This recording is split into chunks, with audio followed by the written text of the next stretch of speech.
जय हिंद, नमस्कार साथियों, आप सभी का स्वागत है आज की इस क्लास में। आज से हम शुरुआत करने जा रहे हैं राजस्थान भूगोल की। तो ध्यान से देखना, बहुत ही अच्छी क्लासें होने वाली है राजस्थान भूगोल की और अच्छे लेवल तक करेंगे, ध्यान रखना। आज का हमारा चैप्टर होगा जो राजस्थान भूगोल है उसके बारे में पढ़ेंगे और इसका जो सामान्य परिचय है उसके बारे में बहुत ही अच्छी तरीके से चर्चा करेंगे कि इसका सामान्य परिचय कैसा है, किस तरह से इसका नामकरण हुआ, यानी कि इसका नाम कैसे आया, स्थिति कौन सी है, आकार कौन सा है, उसके बारे में संपूर्ण जानकारी बताएंगे आपको। तो राजस्थान भूगोल अगर आपको भी लगती है कठिन तो हमारे साथ जुड़िए। इतनी आसानी से हम आपको समझाएंगे, मैप के माध्यम से नए नए मैप लेके आएंगे और ऐसे समझाएंगे जैसे मान लो आपको याद हो जाए, उसी प्रकार से समझाएंगे और पूरी तरीके से भूगोल को कंप्लीट करने का प्रयास करेंगे। तो हमारे साथ जुड़े रहिए, अपनी ज्ञानधारा चैनल पर जुड़िए और आप अपना समर्थन दीजिए, हम आपका समर्थन करेंगे। तो चलिए बिना टाइम वेस्ट किए आज की इसकी शुरुआत करते हैं। जो हमारा पार्ट है राजस्थान भूगोल, इसमें हम सामान्य परिचय के बारे में बात करेंगे शुरू में कि इसका नामकरण कैसे हुआ। तो सबसे पहले हम नामकरण की बात कर लेते हैं। तो क्या होता है, जो ऋग्वेद है, क्या है, ऋग्वेद में सबसे पहले हमारे को क्या नाम मिलता है वो ध्यान रखना, क्योंकि प्राचीन काल से चल के आ रहे हैं, प्राचीन काल से पढ़ते आ रहे हैं। तो ऋग्वेद से हमारे को क्या मिलता है, देखिए ऋग्वेद में हमारे को मिलता है ब्रह्मवृत। क्या मिलता है, ब्रह्मवृत। किसमें मिलता है, यह ऋग्वेद में। ध्यान रखना कि राजस्थान का नाम जो ब्रह्मवृत है वो ऋग्वेद में मिलता है। इससे यहाँ से अधिकतर चांस नहीं होते क्वेश्चन आने के, लेकिन आपको सामान्य जानकारी में आपको पूरी डिटेल्स पता होनी चाहिए। फिर देखिए रामायण में, रामायण जो महर्षि वाल्मीकि ने लिखी, उसमें दोस्तों क्या नाम मिलता है, वो मिलता है मरुकांतार। क्या मिलता है, मरुकांतार। बहुत ही अच्छी तरीके से ध्यान रखना, आपको बस ये जानकारी होनी चाहिए। कई बार क्वेश्चन पूछ लेते हैं, कई बार नहीं पूछते, तो अगर पूछ ले तो भी आपको कोई डाउट नहीं होना चाहिए। अब देखते हैं कि अगला नाम कौन सा रखा है, यानी कि ऋग्वेद में तो हमारे ब्रह्मवृत हो गया, रामायण में मरुकांतार हो गया। क्या हो गया, मरुकांतार। अब देखते हैं अगला नामकरण किस तरह से हुआ। देखिए हम पढ़ते हैं, थोड़ा सा और डिटेल से देखते हैं। नामकरण के बारे में हमने बात की कि ऋग्वेद और रामायण में कौन कौन से है। अब हम बात करते हैं, एक शिलालेख है बसंतगढ़ शिलालेख। कौन सा, बसंतगढ़ अभिलेख है। कौन सा है, बसंतगढ़ अभिलेख, जो कि कहाँ स्थित है, ध्यान रखना ये बसंतगढ़ अभिलेख सिरोही में है। कहाँ पर है, सिरोही में। बहुत ही अच्छी तरीके से देखना, सिरोही में है ये। और इसमें मिलता है हमारे को क्या नाम मिलता है, राजस्थानीय द्वितीय। ध्यान रखना ये राजस्थानीय द्वितीय जो शब्द है वो सबसे पहले हमें कहाँ मिलता है, बसंतगढ़ शिलालेख में। राजस्थानीय द्वितीय शब्द का उल्लेख हमारे को सबसे पहले बसंतगढ़ शिलालेख में मिलता है। यहीं से हमारे को राजस्थान शब्द की उत्पत्ति होती है। अगर पूछ ले अप्रत्यक्ष रूप में राजस्थानीय शब्द या राजस्थान का शब्द कहाँ पर मिला, तो वो मिला गोसुंडी अभिलेख में। कहाँ पर, जो कि चित्तौड़गढ़ में है, गोसुंडी अभिलेख में। वो भी आपको ध्यान रखना है। अब चलो थोड़ा सा और डिटेल में पढ़ते हैं, थोड़ा सा और अच्छी तरीके से नामकरण में और देखते हैं कि राजस्थान शब्द कैसे आ गया। पूरा जो प्रशासनिक दर्जा है वो तो राजस्थान का एकीकरण आप जब पढ़ोगे हिस्ट्री में आपको अच्छी तरीके से पता चल जाएगा। यानी कि जब आप राजस्थान का हिस्ट्री पढ़ोगे उसमें आपको संपूर्ण जानकारी पता चल जाएगी कि किस तरह से क्या प्रोसेस है। यानी कि एकीकरण में जब आप उसको पढ़ोगे तो आपको पता चल जाएगा कि राजस्थान किस तरह से आया था।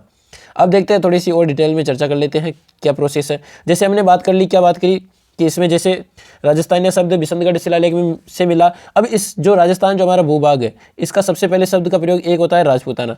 क्या होता है, राजपूताना। देखिए राजपूताना में किस तरह से नाम हुआ उसके बारे में चर्चा करते हैं।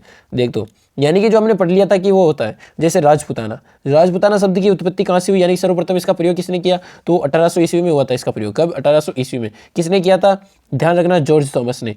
किसने, जॉर्ज थॉमस ने। कई बार क्वेश्चन पूछ चुके हैं इसके बारे में। यानी कि राजपूताना शब्द जो सर्वप्रथम इस भूभाग के लिए प्रयोग किया था 1800 ईस्वी में। कब किया था, 1800 ईस्वी में। वो सबसे पहले किसने किया था, मिस्टर जॉर्ज थॉमस ने। ध्यान रखना इसकी एक पुस्तक है military memorials of mister George Thomas, उनके जो 1805 में वो प्रकाशित हुई थी और जो उसके जो लेखक है वो है फ्रैंकलिन, यानी कि उनके द्वारा प्रकाशित की गई। उसमें सबसे पहले राजपूताना शब्द का उल्लेख मिलता है। अब हम देखते हैं कि राजस्थान का शब्द, जो राजस्थान शब्द है उसका सर्वप्रथम प्रयोग किसने किया था, यानी कि जो राजस्थान शब्द है वो 1829 में। कब, 1829 ईस्वी में कर्नल जेम्स टोड ने किया। किसने, कर्नल जेम्स टोड ने। ध्यान रखना, बहुत ही अच्छा, कई बार इसका क्वेश्चन पूछ लिया जाता है, बहुत इंपॉर्टेंट चीज़ है कि राजस्थान शब्द का प्रयोग सर्वप्रथम किसने किया, वो क्या, कर्नल जेम्स टोड ने। कब किया, 1829 ईस्वी पूर्व में। और इसी ईस्वी पूर्व ने यानी 1829 में किया कर्नल जेम्स टोड ने। और इन्हीं को राजस्थान का जनक कहते हैं। क्या कहते हैं, राजस्थान का जनक। और इन्हीं को क्या कहा जाता है, घोड़े वाले बाबा। क्या कहते हैं, घोड़े वाले बाबा भी इन्हीं को ही कहते हैं। और राजस्थान इतिहास के जनक ये, क्योंकि नाम इन्होंने दिया। इतिहास की खोज से सबसे ज़्यादा राजस्थान की अगर इतिहास की खोज यानी कि और निकालने की कोशिश की तो वो की थी कर्नल जेम्स टोड ने। ध्यान रखना, बहुत ही कई बार इसका नाम पूछा जाता है। राजस्थान का जनक, राजस्थान का सर्वप्रथम प्रयोग किसने किया, और ये इसको घोड़े वाले बाबा भी कहते हैं। अब चलते हैं थोड़ा आगे और डिटेल में देखते हैं कि आगे क्या चीज़ है जो हम राजस्थान बहुत ही अच्छी तरीके से आराम से पढ़ना है, कहीं भगना नहीं है। अब हम देखेंगे कि अक्षांश और देशांतर क्या होता है। बहुत ही अच्छा देखो ध्यान से, अगर आप ध्यान से देखोगे तो बहुत ही अच्छी तरीके से आपको समझ में आ जाएगा। बहुत ही अच्छी तरीके से देखना है कि जो ये अक्षांश और देशांतर होता क्या है। ध्यान रखना, जैसे ये लाइनें आपको, जैसे ग्लोब है, इसमें आपको ये लाइनें दिख रही होगी, एक तो इस तरह से और एक इस तरह से। अब इनमें से अक्षांश कौन सी है और देशांतर कौन सी है वो समझना बहुत इंपॉर्टेंट आपके लिए। अब नाम में छिपा हुआ है कि अक्षांश देशांतर कौन सा है। जैसे हम अक्षांश लिखते हैं तो हम अक्षांश इसी तरह से लिखते हैं, आप सभी को पता है। अब जैसे हम अ लिख रहे हैं तो अ ऐसे लिखा जाता है ना, तो जो इस तरह की जो लाइनें होती है, जो इस तरह की लाइनें होती है, वो क्या कहलाती है? अक्षांश। बहुत ही अच्छे ध्यान से सुनना, कभी जिंदगी में नहीं भूलोगे अक्षांश देशांतर। जैसे अ के आकार की कैसी होती है? ऐसी होती है ना, यानी अ की आकृति कैसी होती है? इस प्रकार होती है। तो ये जो अ है यानी कि इस तरह की जो लाइनें हैं वो अक्षांश है। कौन सी? अक्षांश। अब देखो द की आकृति क्या होती है, यानी देशांतर की आकृति कैसी होती है? ऐसे, यानी द को हम ऐसे लिखते हैं ना देशांतर में, तो द जो ये खड़ी वाली लाइन है वो कौन सी है? देशांतर वाली है। इस तरह से आपको समझना है, जिंदगी में नहीं भूलोगे, इन्हीं के नाम में छुपा है। अब देखो ये अ लिखा हुआ है तो अ इस तरह से है, तो ये वाली लाइनें कौन सी हो गई? ये वाली आपको दिख रही है ना, ये तो हो गई अक्षांश, और जो खड़ी वाली लाइन है ये कौन सी हो गई? देशांतर। आई होप कि आपको बहुत ही अच्छे तरीके से समझ में आ गया होगा कि अक्षांश और देशांतर क्या है। अब थोड़ी सी और गहन अध्ययन करते हैं इसके बारे में। देखिए, हमने पढ़ लिया कि जो ये वाली रेखा होती है ये तो होती है अक्षांश और ये वाली देशांतर, लेकिन आपको दिशा का ध्यान होना चाहिए। सबसे पहले ऊपर कौन सी दिशा होती है? उत्तर होती है। और इधर कौन सी हो गई? पश्चिम, पूर्व और दक्षिण।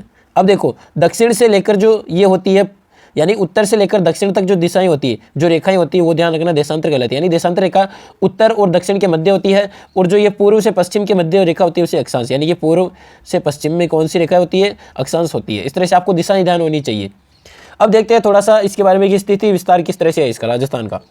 तो सबसे पहले विश्व में देखते हैं कि अक्षांश और देशांतर आई होप समझ में आ गया होगा। यहाँ पर 0 डिग्री भूमध्य रेखा होती है जो ये मध्य में होती है, और ये जो 0 डिग्री देशांतर होता है ये ग्रीनविच रेखा होती है। इसको भी आपको बहुत ही अच्छी तरीके से ध्यान रखना है। अब देखो, ये आपको कुछ भारत का यानी कि विश्व का मैप दिखाई दे रहा होगा। ये तो जैसे मान लो ये हो गया अक्षांश 0 डिग्री अक्षांश, ये हो गया 0 डिग्री देशांतर, है ना, इस तरह से। अब देखो, ये है दक्षिणी अक्षांश और ये है उत्तरी अक्षांश। अब देखो, भारत कहाँ पर है? उत्तरी अक्षांश में है ना, तो हमारा राजस्थान भी कहाँ पर होगा? उत्तरी अक्षांश में। और इसको अच्छी तरीके से और ग्लोब में देखना आपको, जो ये ग्रीनविच रेखा है, जो ये ग्रीनविच रेखा शायद यहाँ तक, यहाँ इसका पूरा मैप, यानी इधर देखो ये छिपा हुआ ना, इसको पूरा इसको खोल के देखोगे आप तो ये यहाँ पर आएगी। यानी कि जो ये पूर्वी देशांतर है यहाँ पर हमारा राजस्थान है। कहाँ पर है? राजस्थान। यानी कि देशांतर के अक्षांश के हिसाब से तो कहाँ पर हो गया? उत्तरी अक्षांश। कहाँ पर हो गया? उत्तरी अक्षांश। और देशांतर के हिसाब से पूर्वी देशांतर, यानी कि पूर्वी देशांतर में क्या है? हमारा राजस्थान। देखो, आपको एक छोटा सा भारत का मैप दिख रहा होगा, देख लो, ये जो भारत का मैप है यहाँ पर हमारा राजस्थान हो गया। यानी कि उत्तरी अक्षांश में क्या हो गया? हमारा राजस्थान हो गया, और पूर्वी देशांतर में क्या? हमारा राजस्थान है। ये तो है विश्व के आकार की स्थिति। इसी में हम एशिया की स्थिति, यानी कि जो हमारा महाद्वीप है, यानी कि जो उसके हिसाब से भी देख लेते हैं कि हमारी जो स्थिति है वो कैसी है। अब देखो, ये एशिया आपको दिख रहा होगा, जैसे हम बात बना लेते हैं इसको और अच्छी तरीके से। जैसे ये एशिया वाला एरिया हो गया। अब इसमें देखो, ये 4 दिशाएं हो गई, है ना, हो गई ना, उत्तर, फिर हो गई दक्षिण, फिर ये यहाँ पर पूर्व, ये पश्चिम हो गई। फिर देखो, यहाँ पर हमारा राजस्थान है, तो ये दिशा कौन सी हो गई? ये हो गई दक्षिण पश्चिम, यानी कि दक्षिण पश्चिम। अब इसको क्या कहते हैं? जैसे ये अलग अलग 4 और दिशाएं होती है, तो ये हो गया नैऋत्य कोण। कौन सा? नैऋत्य कोण हो गया इसको, यानी कि ये नैऋत्य कोण में भी स्थित है राजस्थान, एशिया में। ध्यान रखना, एशिया की बात कर रहा हूँ। अब देखते हैं हम किस तरह से, यानी भारत में देखते हैं, भारत में किस तरह से है। थोड़ा सा स्लाइड को नीचे लेते हैं ताकि आपको अच्छी तरीके से समझ में आ जाए किस तरह से इसका स्थिति विस्तार है। यानी कि हमने कहाँ तक बात कर ली थी? देखो, यहाँ पर देखना आप अच्छी तरीके से। हमने बात की थी एक तो वैश्विक स्तर पर, यानी वैश्विक स्तर पर विश्व में आपको हमने बता दिया था कि किस तरह से स्थिति है इसकी। और फिर अब देखो, ये तो हो गई वैश्विक स्थिति। हमने बात कर ली एशिया स्थिति, यानी एशिया में कहाँ पर स्थित है, विश्व में कहाँ पर है, एशिया में कहाँ पर है। अब हम देखते हैं कि हमारे भारत, यानी जो हमारा देश है इंडिया, भारत, उसमें कहाँ स्थित है ये। चलो देखते हैं उसके बारे में। सबसे पहले बहुत ही अच्छी तरीके से देखना, ये रहा हमारा भारत का नक्शा। देखो, बहुत ही अच्छी तरीके से हाईलाइट कर रखा है।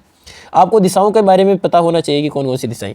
अब देखो, ये हमारा भारत है ना, अब इसमें देखो ये पूरा भारत हो गया। अब देखो, चलो इसकी दिशा बनाते हैं। थोड़ी सी दिशा बनाने के लिए सबसे पहले हम यहाँ पर लिखेंगे उत्तर, फिर नीचे हो जाएगा दक्षिण, यहाँ पर हो गया पूर्व, ये हो गया पश्चिम, और ये हमारा क्या हो गया? राजस्थान। अब देखो, यहाँ से अगर हम देखें कि हमारे भारत की स्थिति में राजस्थान कहाँ पर है, तो ये वाला एरिया है, ये वाला जो भूभाग है ये क्या है? राजस्थान। अब देखो, इसकी दिशा क्या होगी? ये वाली दिशा होगी ना, तो ये दिशा कौन सी है? एक तो उत्तर और पश्चिम, यानी उत्तर पश्चिम में भारत में स्थित है। इसको बोलते क्या है? तो इसको बोलते हैं वायव्य कोण। कौन सा? वायव्य कोण। यानी कि वायव्य कोण में कौन सा स्थित है? राजस्थान। भारत की स्थिति में यहाँ आपको स्थान भी पता होना चाहिए कि पूछ क्या रहा है, वैश्विक पूछ रहा है, भारत पूछ रहा है, या फिर कौन सा पूछ रहा है, यह भी आपको ध्यान होना चाहिए अच्छी तरीके से। अब हमने बात कर ली कि राजस्थान में, यानी भारत में राजस्थान उत्तर पूर्व में, यानी वायव्य कोण में स्थित है। उत्तर पूर्व क्या? उत्तर पश्चिम में। ध्यान रखना, उत्तर पश्चिम में है, वायव्य कोण में है। अच्छी तरीके से स्थिति विस्तार पता लग गया। अब थोड़ी सी हम अक्षांशों और देशांतरों की थोड़ी सी चर्चा कर लेते हैं। वीडियो भी लंबा नहीं होना चाहिए, आपको समझ में बहुत अच्छी तरीके से आना चाहिए। अब देखते हैं, थोड़ी सी नीचे स्लाइड निकालते हैं। आपको मैप से समझाने की कोशिश कर रहे हैं ताकि बहुत ही अच्छी तरीके से समझ में जाए। जैसे ये इसका ये हो गया जैसे दिशा, तो आपको ये दिख रहा है अभी इस दिशा में राजस्थान है, हाईलाइट कर रखा है, तो आपको पता हो जाएगा। तो इसी तरह स्थिति विस्तार पढ़े हमने। और देखिए नीचे स्लाइड करते हैं, देखिए स्थिति और विस्तार, इसके बारे में थोड़ी सी, राजस्थान के बारे में थोड़ी सी आपको चर्चा बता देते हैं कि क्या है। ये है हमारा भूभाग, क्या है? ये हमारा राजस्थान का पूरा भूभाग है, देख रहे हो। इसका किलोमीटर सब आपको याद होना चाहिए, 3,32,000 कितना होता है इसका ध्यान होना चाहिए, 3,42,239 वर्ग किलोमीटर, बहुत ही अच्छी तरीके से ध्यान होना चाहिए। और भारत का कितना, वो भी ध्यान होना चाहिए, 32,87,263। अब देखो ये राजस्थान का जो आपको भूभाग दिख रहा है, इसके बारे में थोड़ा सा चर्चा कर लेते हैं। पहले तो हम इसकी हमारे जो पेन है उसका कलर चेंज कर लेते हैं। पेन का कलर ले लेते हैं, जैसे मान लो कोई सा भी ले लेते हैं जो हमारे को अच्छा लगे, ठीक है। अब देखो चलो, ये हमारा राजस्थान है ना, इसके बारे में बात करते हैं। ये तो हो गया उत्तर, ये हो गया दक्षिण, ये हो गया पूर्व, और यहाँ पर हो गया पश्चिम, और ये हो गया पूर्व। ये हमारी दिशाएं हो गई। अब हम इसमें देखते हैं कि अक्षांश कौन से हैं, यानी कितने अक्षांशों के मध्य हमारा राजस्थान स्थित है, कितने देशांतरों के मध्य राजस्थान स्थित है। तो सबसे पहले यहाँ पर आप देखा होगा 23.5 डिग्री, यानी 23.5 डिग्री कर्क रेखा है। कौन सी रेखा है? कर्क रेखा, जो राजस्थान के डूंगरपुर बांसवाड़ा को छूकर निकलती है, मात्र 26 किलोमीटर राजस्थान से होकर गुजरती है, ध्यान रखना ये भी। तो हमारा जो पहला अक्षांश होगा वो कितना होगा? 23.5 डिग्री से, यानी कि 23.5 डिग्री उत्तर से यहाँ पर होगा कितना, आप बताना। बहुत अच्छी तरीके से देखना कि 23.5 डिग्री से कितने कहाँ तक है, यानी कि कर्क रेखा तो ये हो गई 23.5 डिग्री। और इसी तरीके से देखो यहाँ पर 30/12, यानी कितना, 30 डिग्री और 12 मिनट। ये जो डिग्री का होता है इस तरह से होता है, वो मिनट होता है, ध्यान रखना। तो किन किन के मध्य है? अगर हम अक्षांश की बात करें, अक्षांश तो क्या हो गया? 23.5 से 30/12, यानी कहाँ तक? 23.5 से 30/12। फिर देखिए इस तरफ जो हम देशांतर पढ़ेंगे, क्योंकि देशांतर ऐसे आते हैं ना, तो देशांतर के बारे में बात करते हैं। तो यहाँ पर पूर्व में होगा 78.17 और इधर होगा 69.30, यानी कि 69.30 से 78 देशांतर के मध्य हमारा राजस्थान स्थित है।